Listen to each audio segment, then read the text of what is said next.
안녕하세요. 포유환율연구소입니다. 이번 시간에는 시장이 망가지면 종목도 함께 망가진다 라는 주제를 가지고 나왔습니다. 그 구체적인 이유로 한 7가지 이상인데, 우선 지명관계상 한 7가지 이유에 대해서 설명을 드리겠습니다. 우선 시장에 영향을 미치는 재료, 그러니까 금리, 환율, 물가, 통화정책 등이죠. 많은 그 정치 영향 요소들이 종목에도 영향을 주기 마련입니다. 예를 들어서 금리가 상승되면 모든 주식이 그 금리 부담을 하잖아요. 그러니까 회사채를 발행한 경우에는 회사채 금리 부담을 하고, 은행에서 돈을 빌린 경우에는 은행 대출 금리에 영향을 받고, 또 자산이 많은 경우에는 예금 금리가 높아지고, 또 채권 가격이 등락하고, 그렇기 때문에 그 시장에 영향을 미치는 요인들은 종목에도 영향을 줄 수밖에 없습니다. 그럼에도 불구하고 일부 정권 전문가들 중에서는 종목 중심으로 접근하면 된다라고 하는데, 그 얘기는 설득력이 없다는 얘기죠. 그 다음에 더 중요한 거는 개별 기업의 대차 대조표.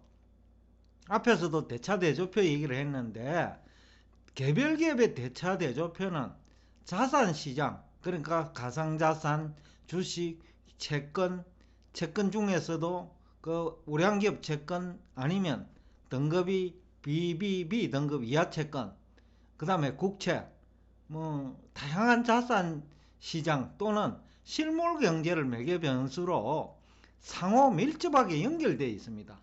예를 들어서 계열사들이 우리나라는 많잖아요. 재벌그룹. 그러면 한 계열사가 부도가 나버리면 나머지 계열사도 부정적인 영향을 받기 마련이죠.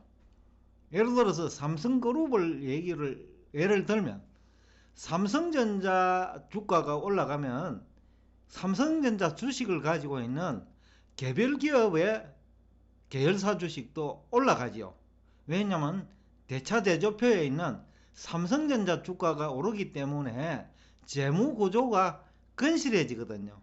반대로 삼성전자 주가가 하락하면 삼성 계열사 대차 대조표에 있는 자산이 감소하거든요. 그러니까 개별 기업의 대차 대조표는 그 다른 그 회사 대차 대조표와 연결되어 있다는 거죠. 그리고 자산시장과 연결되어 있다. 금년처럼 그 가상자산이나 그 다음에 성장주라는 이름으로 거품이 발생한 주식을 많이 가지고 있는 경우에는 개별 기업의 대차 대조표는 함께 망가질 수 있다는 거죠. 그 다음에 실물 경제가 올해처럼 중국 경제 불확실성 등으로 실물 경제가 그 망가지면 또 대차 대조표가 망가지죠. 그러니까 개별 기업의 대차 대조표가 망가진다는 거죠. 그러니까 그 개별 기업 대차 대조표는 자산 시장과 실물, 그러니까 그 원자재라든지 또 뭡니까? 그 다른 나라 GDP 성장률 등과 밀접하게 연결되어 있다는 거죠. 그래서 관련 기업이 경영난에 직면하면 거래기업도 부정적 영향을 받죠. 예를 들어서 그 A라는 중소기업이, 아니면 A라는 우량기업이 B라는 신용도가 낮은 기업하고 거래가 많잖아요, 현실적으로. 그러면 B기업이 문제가 생겨도 A기업에게 영향을 주거든요. 그렇기 때문에 그 종목과 시장은 하나의 몸이지 별개의 몸이 아니라는 거죠. 일시적으로는 그 별개의 몸으로 유지될 수 있어요. 더군다나 장이 좋을 때는. 그러나 장이 망가질 적에는 그 시장이 망가지면 대부분의 종목이 함께 망가지는 경향이 있습니다. 원래가 그런 그 환경이에요. 그 다음에 거품이 발생한 주식은, 그러니까 개별 종목은 시장이 망가지면 함께 망가집니다.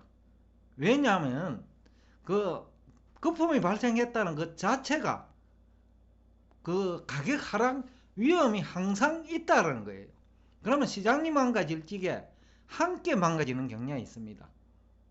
그래서 대부분의 이제 주식 전문가들은 차트를 가지고 여러분을 현혹시키잖아요.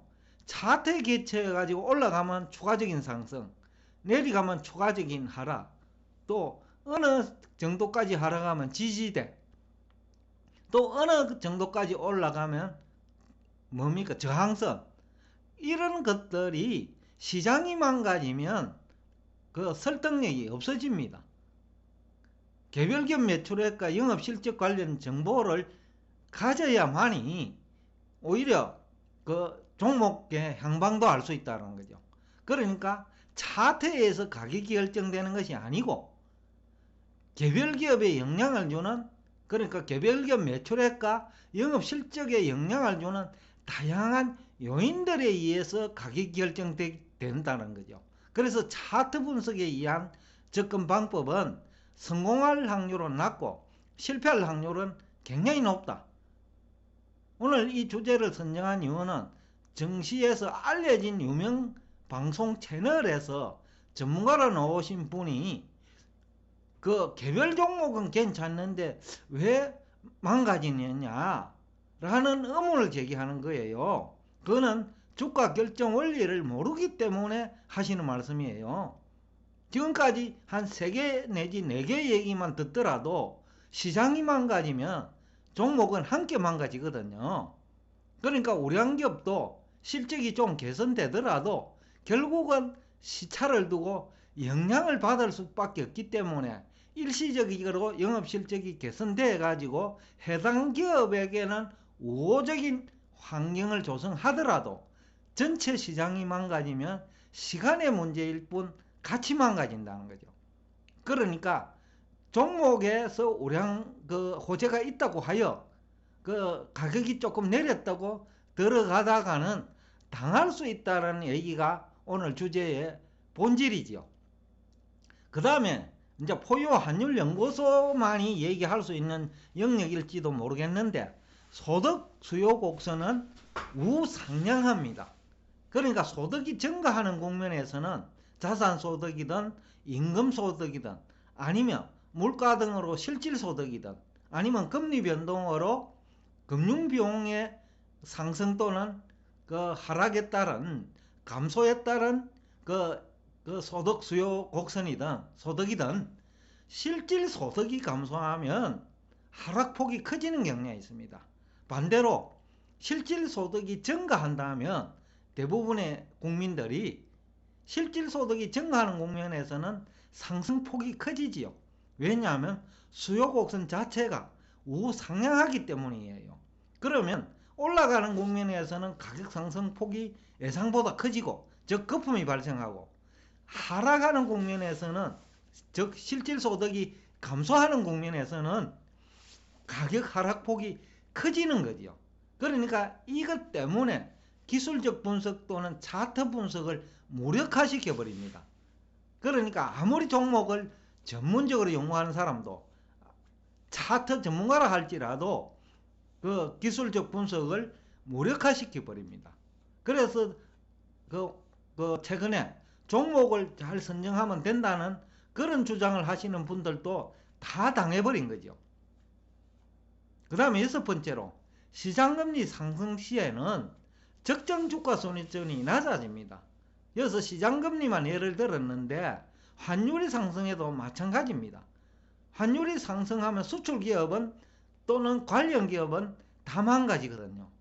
또 대응을 하지 못하면 또 다 망가지거든요. 그러니까 이게 시장금리만 상승하더라도 또 시장금리가 하락하더라도 적정 주가 수준이 높아지기도 하고 낮아지기도 하는데 대부분의 정권 전문가들은 이러한 메커니즘을 모르거든요. 그러니까 시장금리 수준도 적정한 수준이 있는 거죠. 그래서 나스닥의 경우에는 1.75%, 앞에서 포유환율연구소가 왜 1.75%라고 얘기를 했냐면 그것이 배당 수익률인데 국채는 가장 안전하단 말이죠. 그런데 가장 안전한 자산에서 1.75%를 안정적으로 받을 수 있는데 위험한 자산에서 1.75%를 받으면 불리하잖아요. 더군다나 시장이 망가지면 1.75%를 받기 힘들거든요. 그렇기 때문에 국채 1.75%는 경기 호황 국면에서 유용한 아까 1.75%지 경기가 나빠지고 시장이 망가지는 국면에서는 1.75%는 오히려 악재가 된다는 거죠. 그래서 적정 주가 수준은 시장금리에 영향을 받는데 그 시장금리 수준이 있다라는 거죠. 경기 상황에 따라서 그 시장금리 수준이 달라질 수 있고 시장금리가 상승할수록 적정 주가 수준은 더욱 낮아진다. 그렇기 때문에 시장이 망가지면 종목도 함께 망가질 수밖에 없다. 그 다음에 맨 마지막에 이제 문제인데 지금 미국도 그렇고 한국도 그렇고 정권 전문가들이 추천하는 종목 중에서는 무늬만 성장 주식이 많습니다. 그리고 향후 10년 후에는 경기가 나빠지면 지금 현재 성장 주식도 부도 위험에 노출되거든요. 부도까지 안 가더라도 상장 폐지될 수 있거든요. 또 해당 기업은 문제가 없더라도 관련 기업과의 거래관계 때문에 지금 현재 어려운 또 실적이 수반되지 않는 기업은 상폐 우려가 있는 거죠. 그렇기 때문에 지금 종목을 가지고 어느 주식 좋다, 어느 주식 매력적이다 라는 얘기는 시장이 망가지는 국면에서는 전혀 설득력이 없는 얘기다 라는 얘기를 하면서 오늘 여러분과 함께 여기서 대화를 끝내겠습니다. 오늘도 끝까지 경청해 주셔서 대단히 감사합니다.